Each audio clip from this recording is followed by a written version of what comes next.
Hey, as it's wanted, read it here with chapter 1, which is technically the second part of of Followed Equestria Heroes. So here we go. Title. It's titled Deja Vu. Quote: "It provokes the desire, but it takes away the performance." And here we go with the first paragraph. Dead. It should have been dead. Then why did everything hurt so fucking much? My eyes filtered, opened. Light. Blinding. Something standing above me. A pony, or I could barely see, but I thought I saw wings. Maybe. And a cutie mark. 2 clouds, that's what it looked like. A closed sky cutie mark. Like the wasteland. Fuck, everything hurt. Wildfire. She'd save me. Dead. She was still dead. My eyes closed.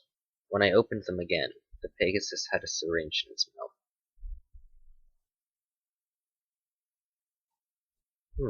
Are you awake? My eyes opened and painful light filtered in. I was alive, somehow.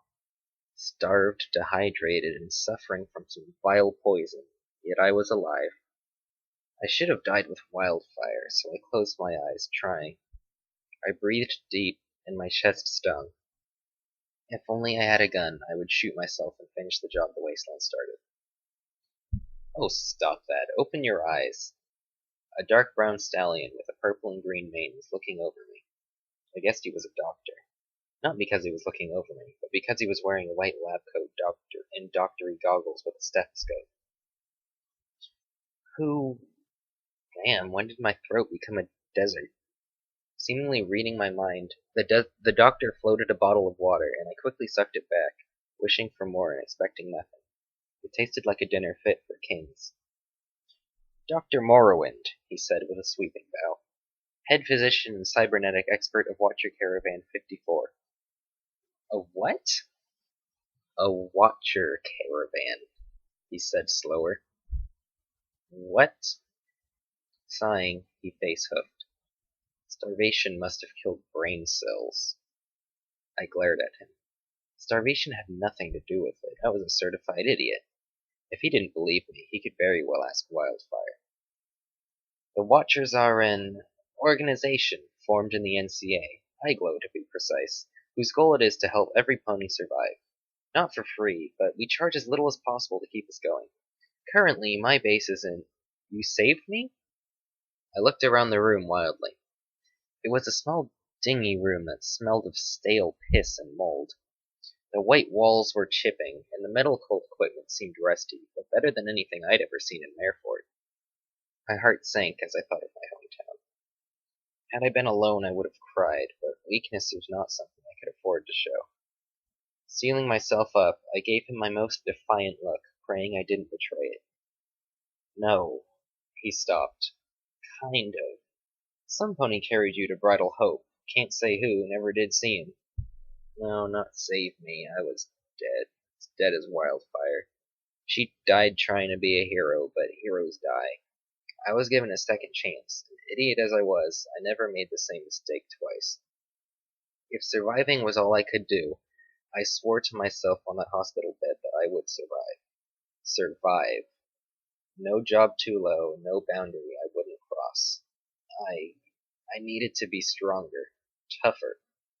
I promised Wildfire I'd kill the Crimson Hoof, all of them. And to do that, I had to throw away any pretensions of heroics. Heroics would kill me sure as rain. I needed to survive. What is your name, by the way?" He seemed worried. "Hired Gun." Who names their child Hired Gun? Idiot. Quickly I added, "Where is this place?" "Bridal Hope Implant Center and Hospital." That made sense. Herbal medicine and all that. "So you sell plants?" No. Implants." He shuffled his hooves awkwardly. "I may have already added a neural enhancement into your frontal lobe, though it may not have been enough. You looked like you needed it." among other things. I rolled onto my front to try to get into a sitting position. Something was wrong. I couldn't feel one of my legs, but when I moved to roll, something helped me, and something helped me onto my haunches. Hearing a slight whirling and creaking, I saw it. My leg! It didn't exist. The one shot with star metal. The one that was twisted and blue. In its place was a skeleton of metal and wires. Fuck me with the barrel of my gun, I was a fucking robot. Now calm down. I pushed off the bed, tackling him to the ground, ready to shove my calm down his throat. But please, Liz, what the hell did you turn me into? You were dying, he screeched, his voice shrill, as I raised my new metallic hoof over his head. A more ironic death I couldn't figure. For some reason, the joint between my torso and metal leg burned. The poison, it took your leg. It was dead. Had I waited any longer, your whole body infected. I had to act more dangerous than I could imagine. A single scratch from those things and the infection will take you. If the scratch is about the head or neck or torso, death is within hours. In the legs, it can be staved off for weeks depending on the pony, but the blood will be forever tainted. You will die, but it will take longer for star metal to claim you. Amputating the leg was all I could do to slow the infection. It gives you a chance. The prosthetic is free of charge, no worries about that. Please, don't do this. I backed off him, stepping around the bed where I had been laying. The burning in my joint calmed down as he levitated a shotgun back onto the counter. He'd been pointing it at my head, and I didn't notice. Shit. Okay, I said, sitting back on my haunches. Calm, cool, collected. Silver may have been hyper-aggressive when threatened, but Hired Gun had to be calculating and silent. Where in Equestria am I? I bent my left foreleg a bit, hearing it squeak. I suppose, being free, I couldn't expect it to be top of the line. Not Equestria. Bridal Hope in the... What? Not Equestria. But that was a pony I was talking to. You're not in Equestria, or not in what was Equestria before the war. That's north past the cliffs. Before the war, this territory was an independent state known as Caledonia. They were still ruled technically by Celestia, but it had its own governing party. We were never bombed? We were, he assured me. That was good. Radiation was such a part of my world, I'd be sad to see it go. Not as severely. The states never officially declared war against the zebra, but there were more than zebra and ponies in the war. Zebras fed skulls to their allies, and we were bombed. I just realized how little I cared about history. Okay, bridal hope, whatever. I need work. You still have a debt to pay. He looked taken aback by my interruptions, but must have learned not to aggravate me. Smart pony. The leg was free, but other services we provided were not. Worry not, you look capable with a gun, right? I'll give you some caps for a new one, and I'll need you to help me guard a supply wagon east. We are supplying purified water to the outlying villages, you see, and raiders, well, you know. After that, all you need to do is follow me to Dice to meet my boss, and you're free to find work. Dice? Like the things gambling-type ponies rolled? I wasn't sure I was understanding. Dice. Licking his lips, he continued. You've never heard of Dice? As I shook my head, I swore I heard him mutter something about another implant. The City of Lights. Sin's City. Once called Celestia's Paradise, but the sign bearing the name had faded to just Dice, so that's what the residents called it. Before the war, it was some sort of getaway, where the worst of all sins was treated as commonplace. According to the doctor, in his rather sketchy sources, the Ministry of Morale built it as an adult party where veterans of the war could go to wash their fears away. Only the main strip was actually owned by Equestria. The rest of the city was independent. Apparently it survived the war, or at least it wasn't bombed quite so much as everywhere else in the world. There was gambling there, he said, and I agreed to go. Hell, this last city in the world might be half interesting, and the idea of gambling my caps away warmed my stomach. First, we had to deliver water, which seemed weird. According to him, it'd take a week there from Dice and a week back. Wouldn't they need water sometime between that? Par for the course, it was just me being an idiot. The water, he explained, was for medical procedures. Nothing more dangerous than pouring radiation straight into a wound. They also delivered Radaway and Radex when the locals did have to drink the local supply, but the fresh water went a long way to help the small communities. Hell, if Merefort had semi-regular pure water shipments, it would have reduced trade costs by a sizable percentage due to the less Radaway we'd have to purchase. Moreover, the Watchers gave it away for bloody free. Free! Maybe they hadn't gotten the memo that the world had ended and it was fight for yourself time.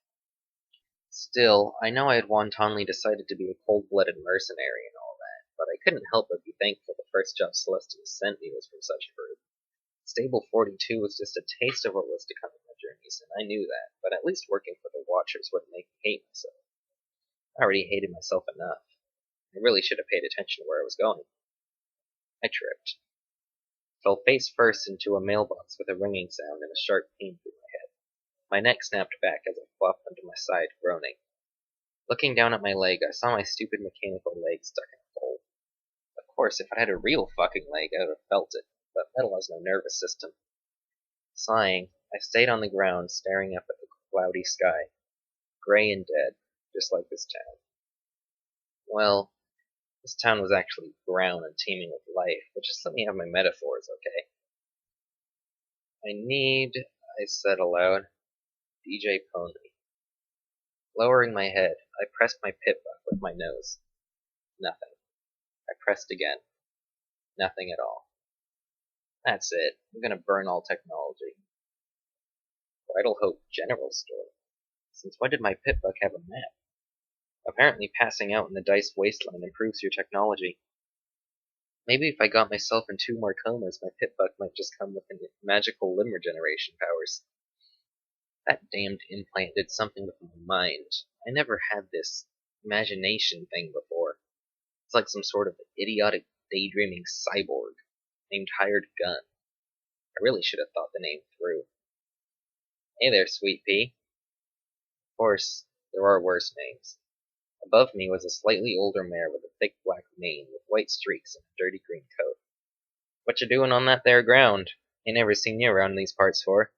I'm Nanny Jane, proprietor of this store, and you are Hired Gun. Yes, one don't forget a name like that easily. Her grin mocked me.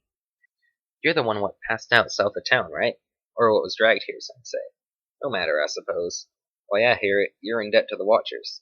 Good folks, them, but don't be listening to any rumors. They're good folks. Repetitive and annoying. Great. If she knew me at all, she'd know I didn't listen to any rumors. Nothing but bad blood there. Now, you be wanting some guns, right? Well, you come to the right place, I says. Just stay out of the back room. Trotting behind me, she pushed me until I got up, and walked into her store. Celestia approves aggressive marketing. You'll be wanting a battle saddle. I nearly said I had one, until I remembered I'd used it to crush some pony's face. Good times. Now, this model ain't new, but reliable. Comes with an auto-reload function and dual 357 repeaters. The guns were not impressive. They looked old, rusted, and ready to fall apart. Whatever. They shot bullets, and that was enough. 500 caps. The doc would later yell at me for getting scammed. I also bought some apple snacks and a bottle of Sunrise sarsaparilla. It was a nice town, I guess. A few cobbled-together houses made from the remnants of a pre-war town. Less ponies than Merefort, but a larger area. It felt open. Like I could walk for hours and still be in town. No tripping over sleeping ponies or dodging fillies as they ran underfoot. Idiot. Stop thinking of Marigold, that pony is dead. When did I become such a drama queen? I needed to kick something. Sometimes the goddesses were just. As I walked down a small hill, I heard shouting. Get off my damn farm! Pop quiz. What happens when lizards absorb too much magical radiation? They grow and gain sharp needle-like teeth, of course. Another reminder of the apocalypse. I charged head first down the hill and splattered a gecko's head with a resounding bang. To my left, a second climbed a white picket fence and jumped maw first at me. Apparently my metal leg was inedible, given its whine as it chewed on it. With a single shake, the beast lost its grip and went airborne. It was the easiest thing in the world to aim and... My joint burned, and the beast's head exploded without me firing a shot. I turned my head to see a beautiful white unicorn mare standing there with a smoking gun floating beside her. Her deep red mane cascaded down her head and back like a waterfall, reminding me of wildfires. Damn, now I'm sad.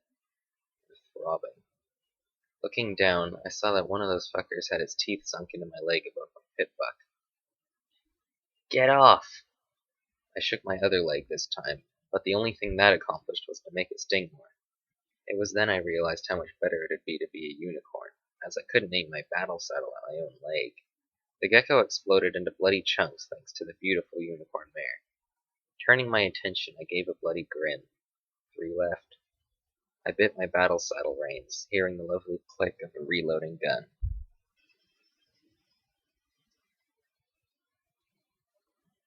You're an idiot. I winced a little as the beautiful... Okay, I think I made the point clear. Feel free to add the word beautiful from now on. Unicorn mare painfully cleaned my wound. Why would you charge down the hill like that? She had her head down, so I could just barely see her radiant... It's not beautiful, shut up. Purple eyes peering through her hair. Her name was Pearly, and I had said it was a lovely name because I'm stupid. Apparently, idiot heroes were in season as she smiled when I said that. You have a new leg, you know, and you haven't even tested them guns yet? They could have been faulty. Truth be told, she seemed more disturbed when I mentioned I bought my gun from Nanny Jane than at my skeletal metal leg. I didn't question it further, though. Rumors never helped anybody. She half led, half dragged me to her little shack on the other side of her meager farm. Turns out, radiated water is not the best for growing crops, but she tried. She mentioned something about an NCA farmer near Dice that managed to find a way around the problem, but that really meant nothing to me. Her shack was a little on the small side, with little else beside the stained mattress and table to its name. Sorry, I said as coolly as I could. She just smirked at me, making me feel half a fool. Which, since I always felt half a fool, made me feel like a full fool. Or something. I was never good at math. She sighed deeply, looking at me. Listen, thanks. I don't have any caps to pay you for your help, but I can take a look at those guns of yours. Make 'em run right. That Nanny Jane. She made the word a curse. Why was gossip so tempting? Don't know the butt from the barrel. She pressed her hoof to my forehead, checking my temperature, I guessed. The flushing in my cheeks must have skewered her data, though. You feeling sick? Lightheaded? Dizzy? I shook my head. Weak? Like you're gonna throw up? I shook my head again, and she just frowned. Those gecko bites are poisonous. You should be sick. Nope, wasn't. Whatever, you're feeling fine, and that's what matters. Hate to see you sick. Her smile made me smile. Damn things are infectious. Come on, Silver, you're supposed to be a cold hard killer. Or something. You don't talk much, do you, hun? Why, oh, why did she have to use that word? No. Why not, hun? You got a lovely voice. Nothing to say. Quiet one, eh? You know, you don't leave till tomorrow, and you look like you'd make a good poker player. That quiet hard ass, yeah, you'll bluff like a pro. I had no idea what that meant. Let's hit the casino. A casino, as I later found out, was this large building full of colorful flashing lights. Also, they sold whiskey. Whiskey's amazing.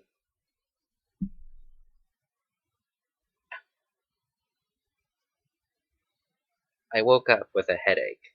Visions of the night before flickered dimly in my head. The first hour was clear. I turned out to be terrible at poker, as I couldn't understand the rules, but I liked blackjack. Even an idiot can count to 21. Then the drinks came, and things got less clear.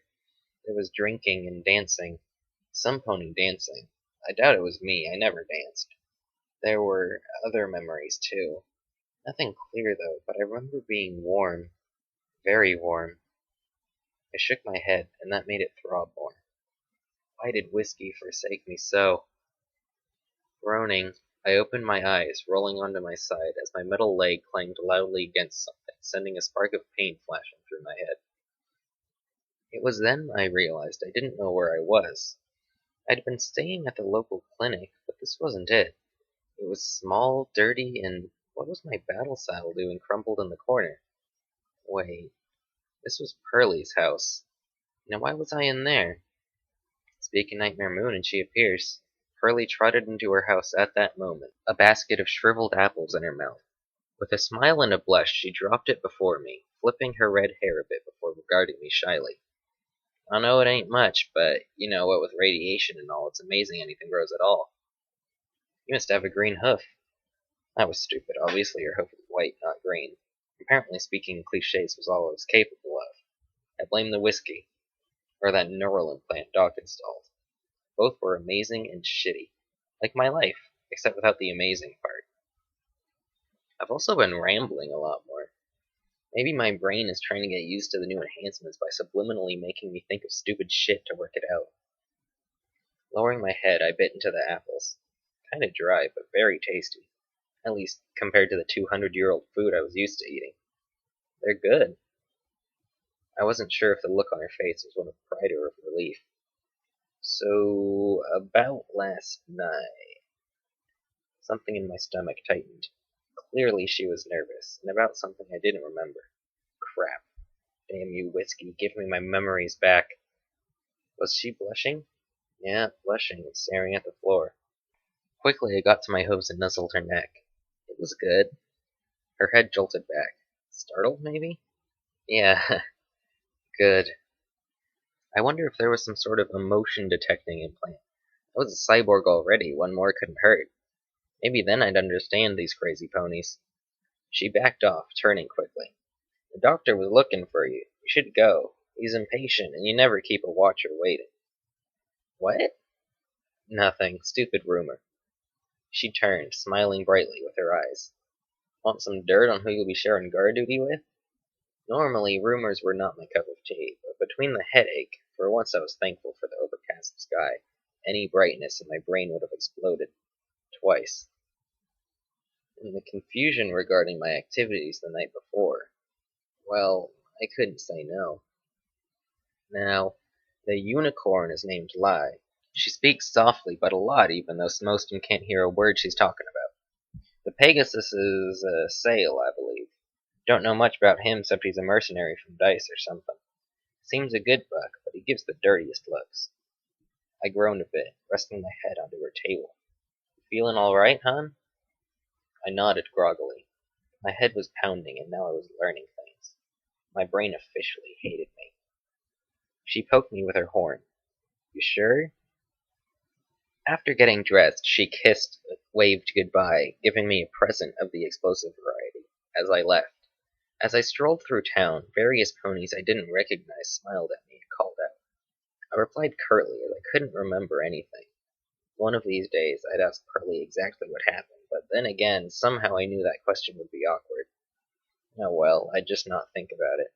What was the likelihood I'd ever come back to this backwater town anyway?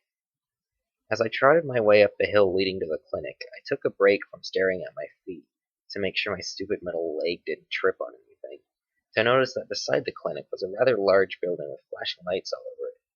It took me half a second to realize it was a casino. When the hell did it get there? And better yet, why, if my temporary residence was mere meters away from the casino, did I stumble all the way to Pearlie's home? Also, who builds a den of inequity and hubris next to a medical building? It was just asking for trouble. Hired. Dr. Morrowind cantered up to me.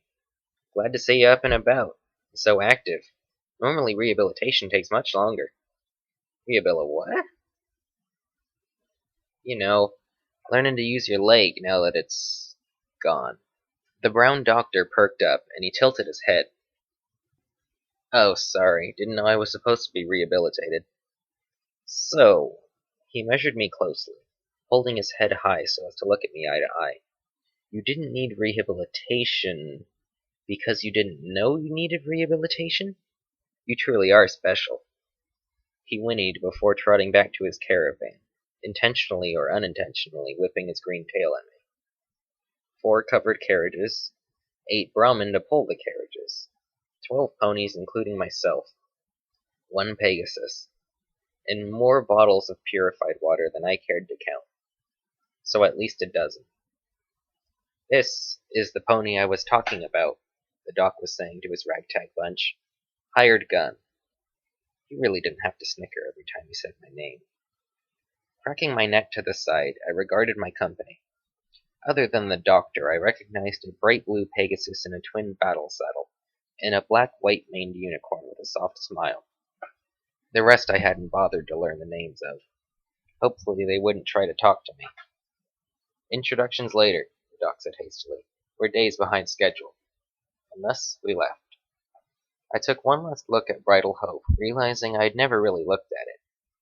A single road ran from the clinic and casino, weaving in between rows of once identical houses that had fallen into ruin or been repaired with spare parts. The road split near the center into a broken highway, leading north and south. To the southwest, near the bottom of a small hill, was Pearlie's shack and farm. For a second, I thought I saw her staring up at me. The only other building of note was an abandoned school with a tall bell tower, notably lacking a bell. Sighing, I followed behind the last cart, walking slowly so as not to trip. On the other side of the hill that held the clinic was a small dirt road that twisted down and east for a ways before turning north into the hilllands. Raider territory. "What brings you here? A pony named Smooth Tongue, you?" Sighing, I backed away. "NCA guard station," the blue Pegasus sail told me. I really could have guessed that. They were decked to the nines in large battle saddles with dual rifles, armored barding with the letters NCA embroidered on the side like a target, and full helmets that made them basically the faceless representation of their entire government. "Governments," Sale corrected, flipping in the air to land to my left. "New Caledonian Alliance." What? This seemed like one of the things I should have known. Maybe if the Crimson Hoof allowed free trade, we may have gotten some raiders from the south, and, information on the world was a small section we were permitted to trade with. I used the word 3 times in that last sentence, if my idioticness needed any clarification. Caledonian. It's like the country what was here before every pony blew up. He jumped into the air, flapping beside me. Maybe if I hit him he'd stay still.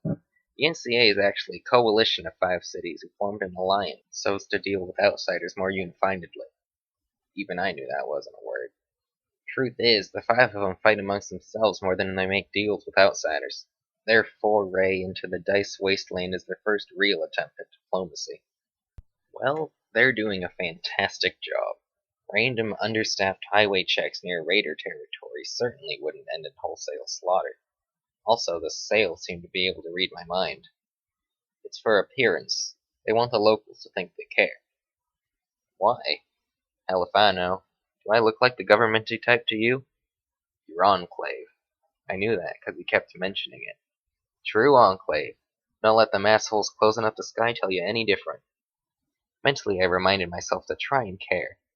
We left on purpose, we did, and we'll show 'em one day. We'll show 'em why we're the true enclave. Sounded like a blast. You are working for the Watchers. Yeah, what's wrong with that? He crossed his forelegs, flying backwards, facing me. Why? Huh? 'Cause they hired me. What are you, dumb? Yep. Still, his explanation didn't seem to touch on the real point, and that was why the Enclave, these superior government Pegasus types, would hire themselves out for caps. Hurley called them Enclave Remnants, which obviously meant some sort of separate breakaway group not at all associated with those what closed off the sky. Hurley had explained who the Enclave were earlier, and I'd pretended to care. Doesn't matter. These NCA types ain't gonna stay. They expect Dice to bow to their superior tech and fancy uniforms. Ain't gonna happen. Dice answers no pony. Whatever. I watched as the doctor spoke with the 2 NCA officers. The ramshackle hotel that served as their headquarters loomed behind them. The stallions, actually 1 stallion and 1 mare, spoke to the doctor from behind a newly erected fence. Any pony could easily have walked around their guard post, but our carriages wouldn't have made it up the steep hills that flanked us. The only other option was taking the time to go around one of the hills and hoping there wasn't another guard station there. How much longer? A voice said below me. A green colt pouted up at me, shaking its gray mane. Soon, mischief. That was really a bad name to give a colt. He was somebody's son, or an orphan who worked for the Watchers. I forgot.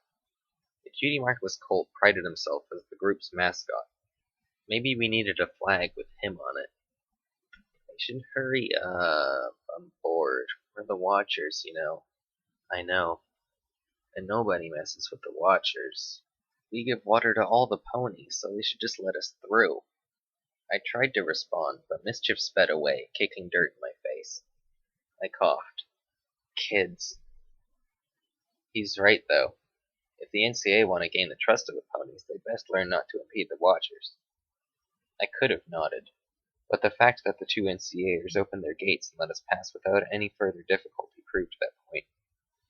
As we marched past their little operation, I took the chance to steal a look at their weapons. Semi-automatic rifles with recoil suppressors attached to their saddles, and what looked like a special ammo changing mechanism activated by the pull of a lever. Nice. One of the NCAers, and I needed a better name for NCA grunts, disagreed and glared beneath their helm, growling. Matching the glare, I kept my eyes on him till we passed by. Is it always like this? Yes, a soft voice said beside me. Lai, the unicorn mare Pearlie had told me about, had somehow appeared behind me, and I hadn't noticed. She looked absolutely ridiculous with that huge gun attached to her tiny frame. In the east, NCA guard posts are as prevalent as the raiders are resilient. You'll find Steel Ranger outposts too, but less often, and they move frequently to avoid the NCA.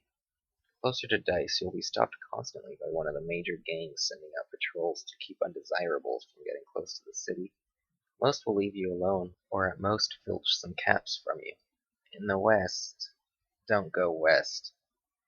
I had to literally stretch my ears up to even hear her. Steel Rangers? She sighed.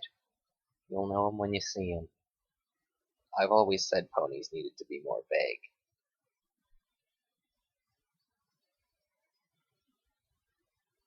I did know them when I saw them. As daylight waned in the sky, I assumed by the dimming light, but when the sun is perpetually hidden it's hard to say. They came rumbling out from behind brown rocks that looked eerily similar to my cutie mark. 4 of them trotted slowly to us, completely unafraid of our superior numbers. I didn't blame them. Each was dressed from nose to tail in thick metal armor that I don't think all our guns combined could pierce. Their flashlight eyes glowed eerily as their huge laser weapons unfolded on their backs and pointed at us. I was positive a single one could have wiped the floor with us with one forehoof and fight off all the Crimson Hoof with the other. But, even in all their armor, I was still larger than any one of them. We can take him, we can— Quickly I lifted Mischief up by the mane and threw him on my back. What? Put me down, I won't— I turned my head around and shot him a glare that could shatter glass. Who leads here? Dr. Morrowind stepped forward and held his head high. Chiff, I said to the rambunctious colt, stay back, or else. He got the picture, hopped off my back, and galloped away as I took my place beside the dock. The Steel Ranger who'd spoken took off his helm and shook his, her, white mane out before walking up.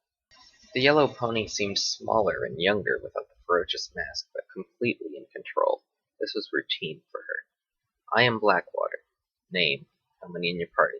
Destination. Dr. Morrowind, 13 and a colt, to the villages of Maring, Stafford, and Wenton to deliver water. She looked over the doctor a few times, her eyes cold as ice. Water? Aye, on behalf of the Watchers. There was a faint smile on her muzzle. No doubt. Do you know how often I hear that? Some ponies providing weapons to the raiders around the hills. The other day a patrol was hit by a rocket launcher. You can never be too careful. Her head half tilted to the silent ranger behind her. Search their things. How many guards? 3. Kill any pony with a weapon who's not a guard. She finished almost impassively. Was this really them trying to impress the locals and gain support? At least the NCA threats of bloody murder were subtle instead of overt. You. It just made no sense. You. Huh? I blinked, realizing Blackwater was staring at me. Are you slow? My response was a dead stare, so she continued. Who are you? Hired gun. I matched her cold tone. Oh, and where are you from, hired gun? North. North is large and expansive. Be more specific. Equestria. Sighing, she tried another line of questioning. What happened to your leg? She eyed my metal leg greedily as I heard shouts and complaints behind me. Steel Rangers were not tactful and not subtle. No wonder so many disliked them. Lost it. How?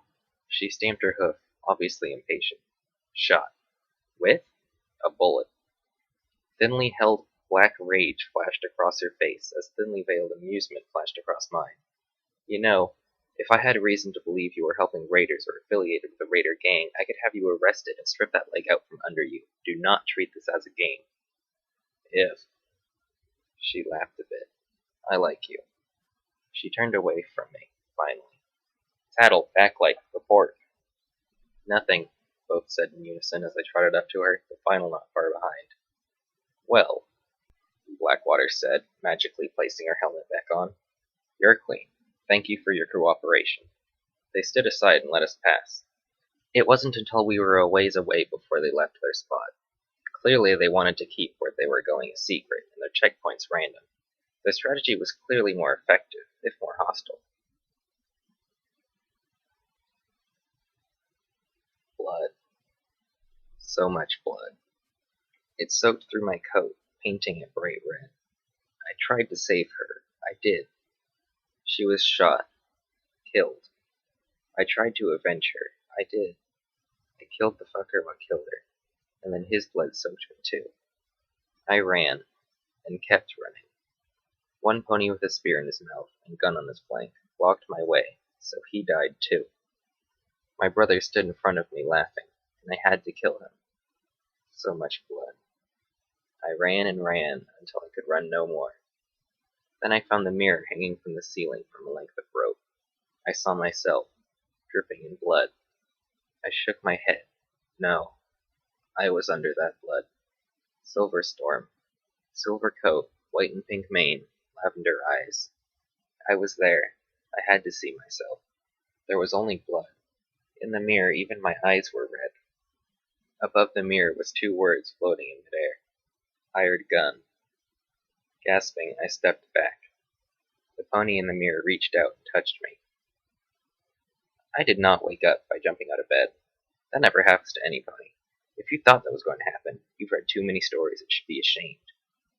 I awoke slowly, my eyes filtering open. Firelight blinded my vision for a second, making my head pound. Blinking away the light, I strained to see. The wagons had been put at a perimeter around our little camp, and the fire made everything outside the circle nothing but blackness. Groaning, I rolled onto my hooves, nearly falling before I realized my metal limb didn't react. Looking down at the metal thing as I leaned heavily on my good right leg, I noticed it wasn't glowing. Had it been before? Or was it supposed to be a light or something? I really should have asked about its operation. Battery must have died. I quickly turned, leaning forward and going to bite for my bridle trigger, which wasn't there, because I was sleeping, and no pony sleeps with weapons on them. From the darkness around the camp emerged the doctor. Just me, taking a piss. Sails flying around, says the light round here makes it too hard to see. He nickered at me. Did you not think to ask how it works? I assumed science. He stopped. I wasn't sure if he was going to laugh or cry. That's the gist of it. In the middle of the night, he launched into a near hour-long lecture about proper cybernetic maintenance. The most important parts I'll summarize for the sake of being laconic. First, recharge or change the battery every 3 days.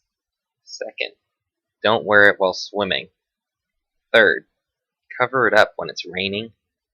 Fourth, clean it regularly to make sure it doesn't rust. And finally, don't wear it if it's sparking.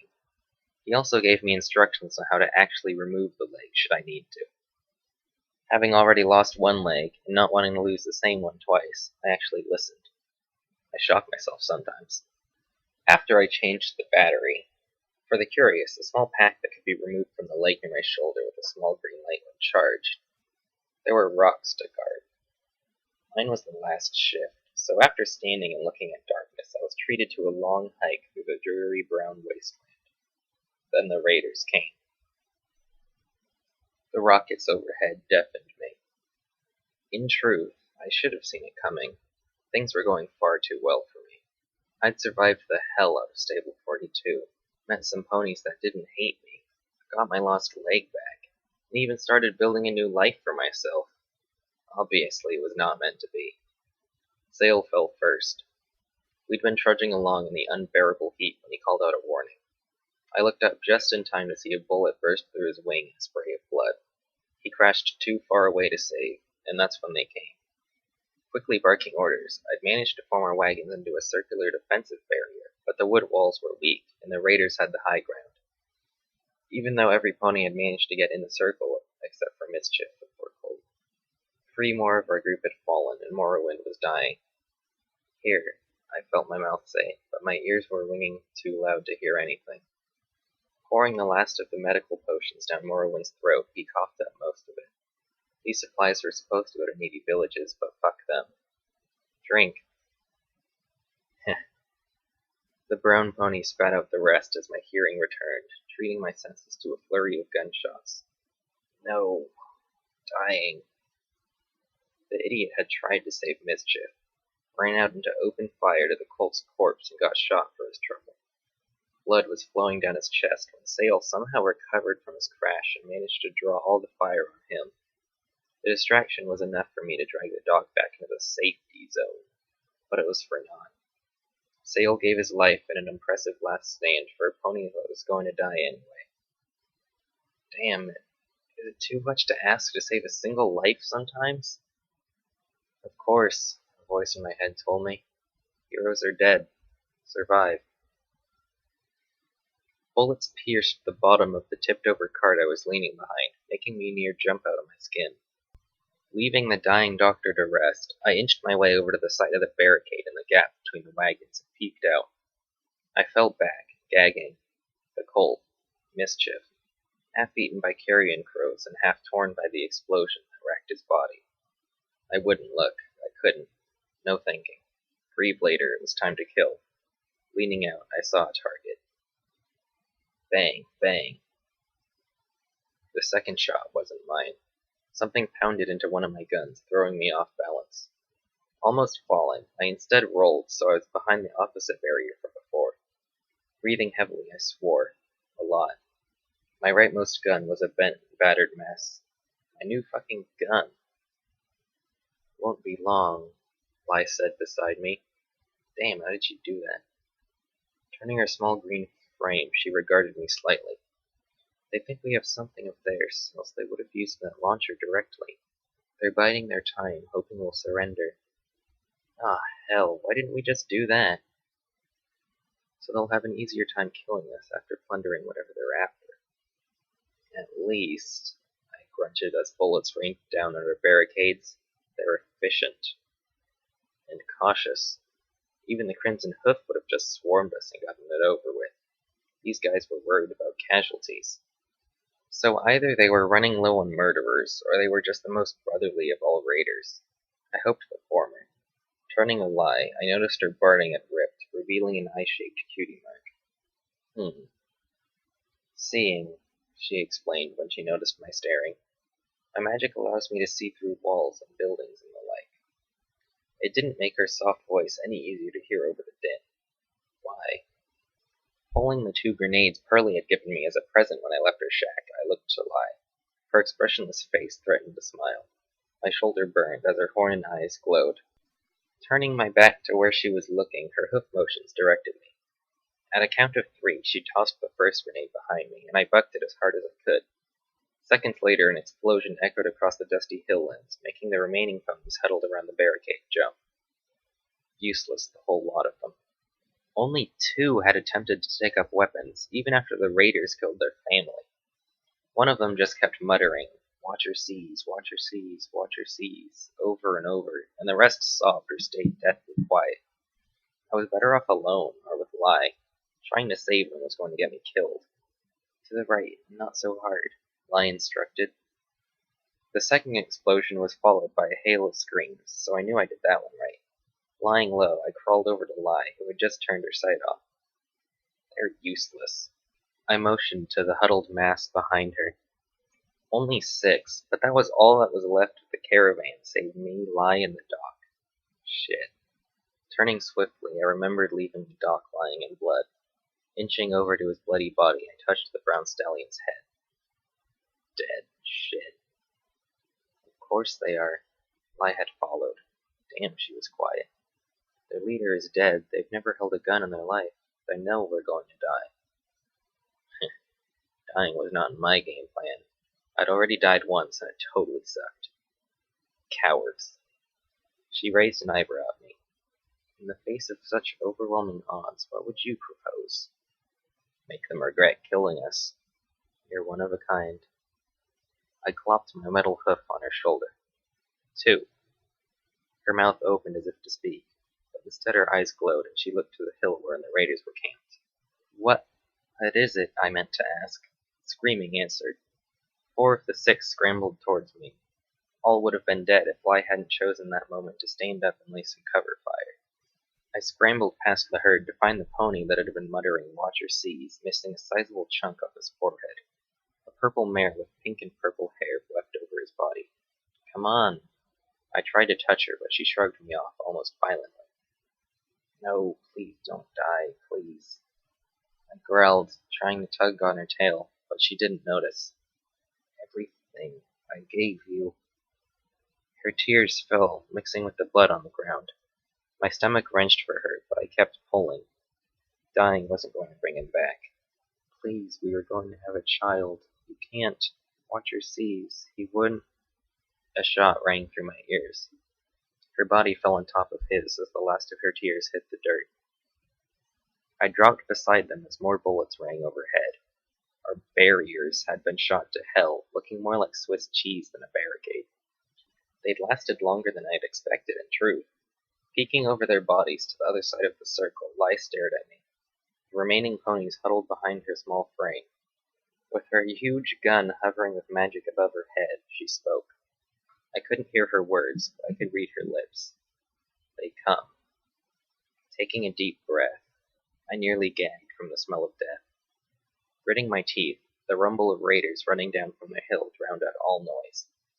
Turning my back to them as I used all of my considerable strength to buck the remains of the wagon at them, there was a sickening crunch and a satisfying scream.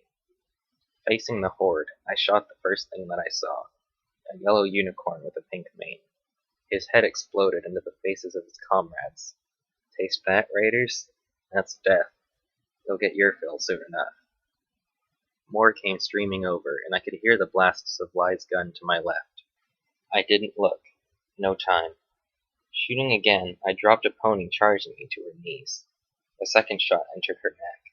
She probably died, but I never bothered to check. Running and jumping over her, I careened into another. Before I had a chance to think, he managed to wrestle me to my back. My battle shrunk to the 2 of us. His hoof pressed in my forehead, pushing it hard to the ground. Involuntarily grunting in pain, I managed to untangle my metal leg. I rolled my eyes to see a serrated knife in his red maw. Fuck. My heart kept pounding. His knife moved closer. My metal hoof cracked against his skull, and the knife fell from his grip. I struck again, and he fell off me. I found myself on top of him. His face was purpling. Why? Oh. My metal leg was pressed into his neck.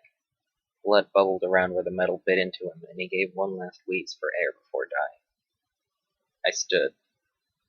The screams and scent of blood hit me. Turning, I saw Lie backed into a corner by 6 ponies as the last of the survivors died noisily. Walk away, hired gun told me. Saving her would just get me killed. All around me, ponies were dead and dying. One more body wouldn't change that. Walk away when no pony's looking. Survive. The gun clicked. Empty. I charged. I took the first one from behind, lifting her up with my head and throwing her to the ground. Shots rang, biting into me. Even as blood ran down my body, I didn't care. I shot until I ran out of bullets, killing some, wounding others. I bashed the head of one who still had their gun magically pointed at Lie. My joint burned. I was too late. Out of the corner of my eye, I saw Lie's head exploded into bloody chunks. Now I was dead. Too many. I should have ran. Survived. I backed up. The raiders were dark, dirty, and covered in blood. The way they circled me, guns bristling, made it seem like they were one body. A single raider entity that encompassed all of the separate dirty parts until one of them broke the circle. A single earth buck. His mane and coat were a uniform brown, save for a single streak of black in his mane and tail. Green eyes regarded me warily, a frown dancing on his lips as his tail whisked back and forth behind him. You. Me, I agreed. I did so love it when raiders glared at me. He wore no armored varning, showing his gray chain cutie mark proudly. On his back was a battle saddle with a single scoped rifle. The urge to kill rose suddenly. I had to dig my hooves into the ground so as not to strike out. Sale. Dr. Morrowind. Mischief. Lie. He killed them all. My friends. Or almost. You have caused me a lot of trouble. He measured his words behind carefully concealed rage. And now you stand here, drenched in the blood of my men. Surrounded. Any last words? All I could think about was the smell of blood. So many ponies had died here, and for what? Was I just to stand here and let him win? I couldn't fight them all. My body was weak, and my wounds were seeping blood. If only I could rest, I could fight. The voice in my head screamed, "Survive!" I asked, "You hiring?" Footnote, level up. New implant, intelligence +1. New perk, dash speed reload. All your weapons reload 20% faster. Quest perk, legless. Strength +1. Damage threshold +1. Unarmed +10. Special note. Your strength is jacked up to 11. Skill notes. Unarmed 50. Author's note.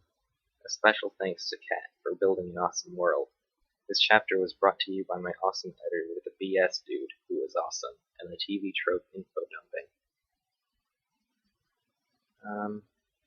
Yeah, cool. Want it, read it.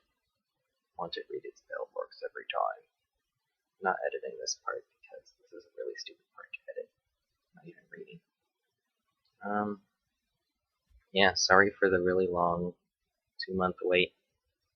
Should have been recording before that, but I'll be doing it more often. So, yay, Heroes Chapter Part 2, because it's Chapter 1, but Part 2. Yeah! Ending the video now before I just start blathering more.